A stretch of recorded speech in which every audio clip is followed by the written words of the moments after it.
Mazel Tots friends. I missed you today.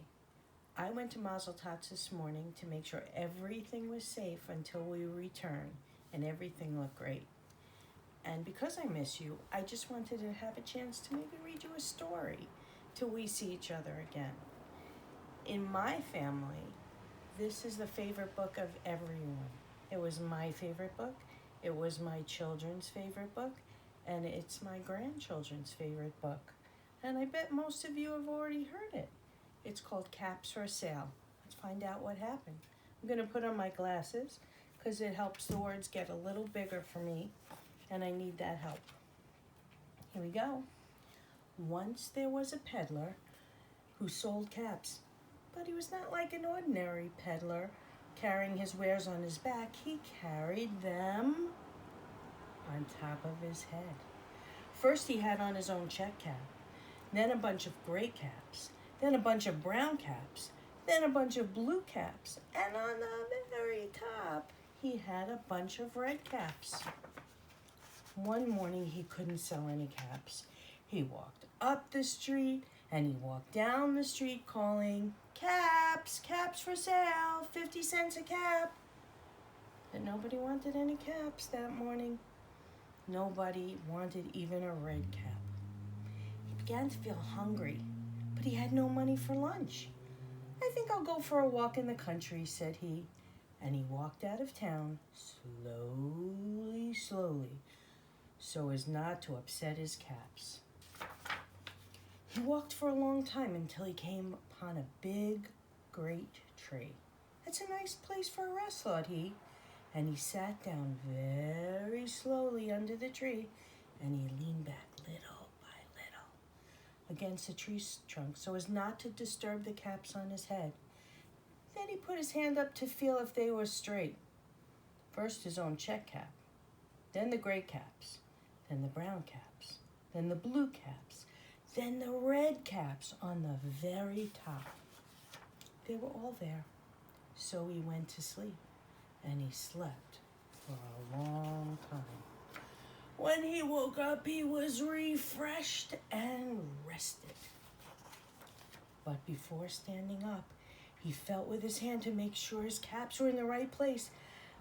All he felt was his own check cap. He looked to the right of him. No caps. He looked to the left of him. No caps. He looked in back of him. No caps. He looked behind the tree. No caps. Then he looked up into the tree. And what do you think he saw? On every branch sat a monkey. On every monkey was a gray or a brown or a blue or a red cap. The peddler looked at the monkeys. The monkeys looked at the peddler. He didn't know what to do. Finally, he spoke to them. "You monkeys, you," he said, shaking a finger at them. "You give me back my caps." But the monkeys only shook their fingers back at him and went. This made the peddler angry.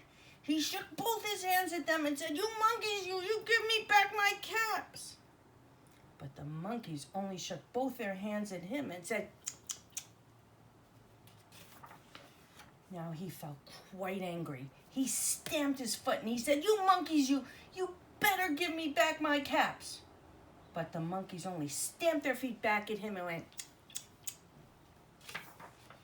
By this time, the peddler was really very, very angry.